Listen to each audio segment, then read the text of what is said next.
ඔන්න ඉතින් ලස්සන වැඩක් පටන් ගන්නයි යන්නේ. හායි ඉතින් අද ඔන්න මම මේක තාම මම ඕපන් කරේ නෑ. ඊට කලින් කියනවා මම මොකද්ද කරන්න යන්නේ කියලා. ඉතින් මම අද හදන්න යන්නේ බිරියානි එකක්.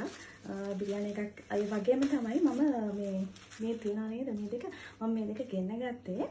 දැන් අපි සාමාන්‍යයෙන් බිරියානි එකක් හදනකොට අපි බිරියානි පවුඩර් එක ගන්න තැන් තියෙනවානේ. හැබැයි ඉතින් අපිට පිරිසිදු තැනකින් ඒ වගේම විශ්වාසවන්ත තැනකින් බිරියානි මික්ස් එකක් ගන්නවා නම් ගොඩක් හොඳයි. ඉතින් ඒක අපි විශේෂයෙන් හිතන දෙයක් නේ. ඉතින් මම අද ඔයාලට පෙන්නන්නම් මම අද බිරියානි මික්ස් එක කොහෙන්ද ගත්තේ කියලා. සහ මම කාගෙන්ද ඒක ඔර්ඩර් කරලා දෙන්න ගත්තේ කියලා මම ඔයාලට පෙන්නන්නම්.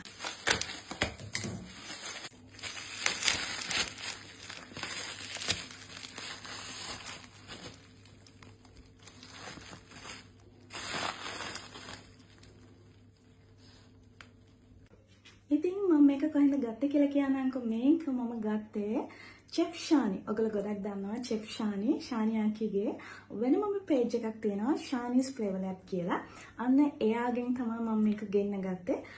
මේ තියෙන්නේ අකිගේ ෂානිස් ෆ්ලේවර් ලැබ් කියන එකේ සිග්නේචර් රොයල් බිරියානි මික්ස් එක. මේ තියෙන්නේ සිග්නේචර් රොයල් බිරියානි මික්ස් එක. ඒ තමයි චිලි මික්ස් කරි පවුඩර් එක. දැනට දිවයිනේ වැඩිම අලෙවි වෙන බිරියානි මික්ස් එක තමයි මේ තියෙන්නේ. ඉතින් බය නැතුව මම ඔයගලන්ට කියන්නේ එකයි. මේ තියෙන්නේ තුන පහ ಜಾති මික්ස් කරලා. ඒ කියන්නේ තනිකර මිරිස් කුඩු නෙවෙයි.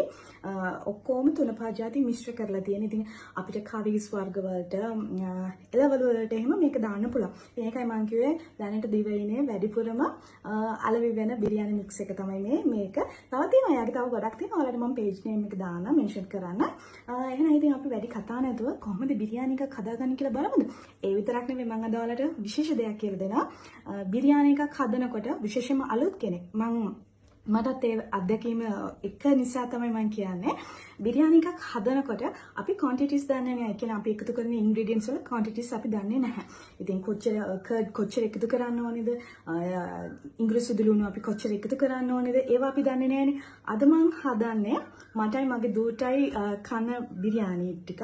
එතකොට ඒකට අවශ්‍ය මම අරගෙන තියෙන්නේ මස් ග්‍රෑම් 500කට චිකන් වලින් හදන්නේ. ඉතින් මස් ග්‍රෑම් 500කට බාස්මති ග්‍රෑම් 500යි. දැන් මම ඉස්සලාම එක කිව්වා. ඊට පස්සේ අපි බලමු මොනවද ඊළඟට මම කරන්න යන්නේ කියලා. මස් ග්‍රෑම් 500යි බාස්මති හාල් ග්‍රෑම් 500යි කියන්නේ සේරම කිලෝ එකයිනේ. එතකොට මම අරගෙන තියෙනවා බීලුණු ග්‍රෑම් 200ක්. අන්න ඒ විදිහට ඔකල වැඩි කර ගන්න. ඒ කියන්නේ අපි හිතමුකෝ මස් කිලෝ 4ක් කියලා ඒකට ඕන වෙනවා බීලුණු ග්‍රෑම් 800ක්. තක්කලිත් ඒ ප්‍රමාණමයි යන්නේ. බීලුණු තක්කලි එක සමානව තමයි ගන්න ඕනේ. කොත්තමල්ලි කොළයි මිංචි කොළයි හරියටම මිටියක් ගත්තොත් මිටියෙන් 4න් එකක් තමයි මේ කිලෝ එකට එකතු කරගන්න ඕනේ. දැන් මම යන්නේ මේ බිරියානි මික්ස් එක කොහොමද කියලා බලන්න.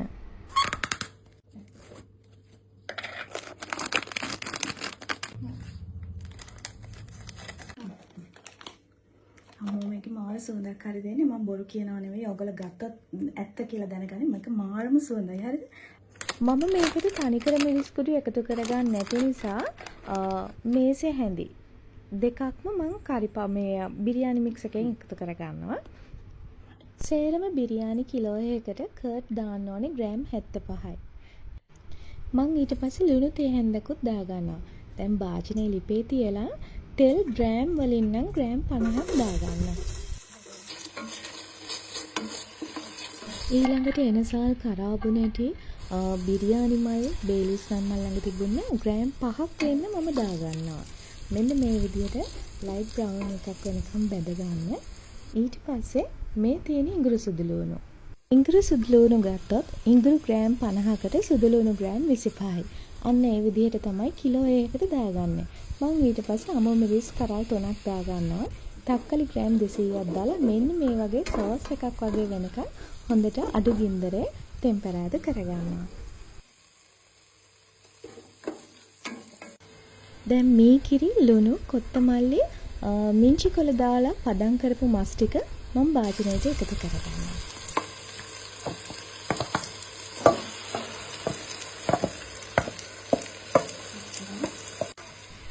මස් පදම් කරපු භාජනයටම වතුර මිලිලීටර් 200ක් විතර දාලා මම ඒක ඒ භාජනයටම දාලා දැන් මම මේක වහලා උයා ගන්න තමයි යන්නේ.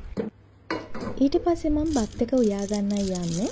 මම බත් එක ඉදව ගන්න එහා පැත්තේ ලිපෙට වතුර එක තියලා ඒකට සූදුරු වෙනසල් කරාබනටි කුරුඳු ටිකක් දාලා තමයි මේ තියෙන මට සැෆ්‍රන් කුරු ටිකක් හම්බුණා අපේ ආන්ටි කෙනෙක් රටින් ඉඳලා ගෙනල්ලා දීපු. මම ඒක බටර් එකට ටිකක් දිය කරලා දැන් මේ තියාගෙන තියෙන්නේ. දැන් අපේ මස් එක ඉදිලා ඉවරයි. ඔයාලට පේනවනේ අර මම තනිකර මිරිස් කුඩු දාපු නැති නිසා මේකේ අර බිරියානි මික්ස් එකේ පාට විතරයි තියෙන්නේ. තනිකර මිරිස් කුඩු ටිකක් දැම්ම නම් මේක ටිකක් රතු පාටට හුරු වෙනවා මේ කරි එක.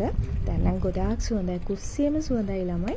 දැන් ඊට පස්සේ වතුර එක උතුරගෙන එනකොට මම එහා පැත්තේ ලිපේ තියාගත්ත භාජනයේට මෙන්න මේ හාල් ටික එකතු කරගන්නවා. මෙතන හාල් ග්‍රෑම් 500ක් තියෙනවා. හැබැයි මම ඔයාලට පොඩි ටිප් එකක් කියන්නම්. බාස්මති ඉදවනකොට හරියටම 50%ක් විතරක් ඉදව ගන්න. 70%ක් විතර කියලා කුක් කරගෙන අන්තිමට බෙරි වෙනවා. උයාගත්ත මස් එකෙන් මම ටිකක් මෙන්න මේ විදිහට ග්‍රේවි එක අයින් කරගන්නවා. මොකද අපේ ගෙදර අයට හොදි කියන එක වලේ යන්නේ. ඒක නිසා මම මෙන්න මේකෙන් මම මේ විදිහට ටිකක් අයින් කරගන්නවා. දැන් බත් එකත් හොඳට අරගෙන බලන්න 50%යි අපි ඉදව ගන්න ඕනේ. ඊට 50%ක් ඉදව ගන්න කියන්නේ මම ඔයාලට පොඩි ටිප් එකක් කියලා දෙන්නම්. හොඳද? ඒකත් මම මේ රෙසිපි එක ඉගෙන ගත්ත චෙෆ් කෙනෙක්මයි ඉගෙන ගත්තේ. ඊට පස්සේ මම මෙන්න මේ විදිහට වතුර ටික බේරලා මම ඒක විසි කරන්නේ නැහැ. ඒ බාස්මති උයාගත්ත වතුර එක එහෙම්ම තියාගන්න. හොඳද? දැන් මම බත් එක ග්‍රේවි එක උඩින් දාලා ඒකට මම කොත්තමල්ලි කොළ, මිංචි කොළ ටිකක් දාලා මට ආසයි පොඩි ස්වීට්නස් කැටියක් ගන්න. ඉතින් ඒක නිසා මම ප්ලම්ස් ටිකක් එකතු කරා. ඊට පස්සේ මම අර බටර් එක මිශ්‍ර කරගත්ත සැෆ්‍රන් චුට්ටක් එකතු කරලා තව ෆුඩ් කලරින් ටිකක් එකතු කරගත්තා. මම ඉස්සෙල්ලා බාස්මති තඹගත්ත වතුර එකෙන් ග්‍රෑම් 200ක් විතර ආයෙ මෙන්න මේ වගේ බත් එක උඩින් දාගත්තා. මං අන්න ඒක තමයි කිව්වේ 50%ක් විතරක් බත් එක උයාගන්න කියලා. ඊට පස්සේ මෙන්න මේ වගේ ෆයිල් එකක් අරගෙන වටේ හොඳට සීල් කරලා ඉවර වෙලා හරියටම මම පැය කාලා අඩු ගින්දරේ මම ඔයගලන්ට ෆ්ලේම් එක පෙන්නන මෙන්න මේ හීට් එකේ මේක මම දැන් උයා ගන්නවා. දැන් තමයි ඉතින් රස බලන වෙලාව. මට ඇත්තටම මම මේක තියලා මම සාලේට ගියා. එතකොට මට මේකේ ගොඩක් සුවඳ ආවා ළමයි. හරිම සුවඳයි මේක. අරිනකොටත් ගොඩාක් සුවඳ ආවා. දැන් බලමු මේකේ ඇතුලේ තත්ත්වය කොහොමද කියලා. ටික මට නම් ඉවසිල්ලක් නැහැ මේකේ රහ බලනකම්. හරිද? මාරම සුවඳක් එන්නේ මේ වෙලාවේ. පේනවද කලර්ස් දෙක එහෙම ලස්සනට ඇවිල්ලා තියෙනවා. බත් එකත් මල් වගේ ඇවිල්ලා. මම ඒකයි කිව්වේ 50%ක් විතරක් බත් එක උයා ගන්න. අර බත් එක උයා ගන්න වතුර ටික විසි කරන්න එපා. ඔයාලට පේනවද මේ මස් එකත් එහෙම හොඳට ඉදලා බත් එකත් කුඩු නොවෙන්න ඇට ගානට මල් වගේ ලස්සනට ඇවිල්ලා. ඉතින් දැන් රස බලන වෙලාව අපි බලමුකෝ.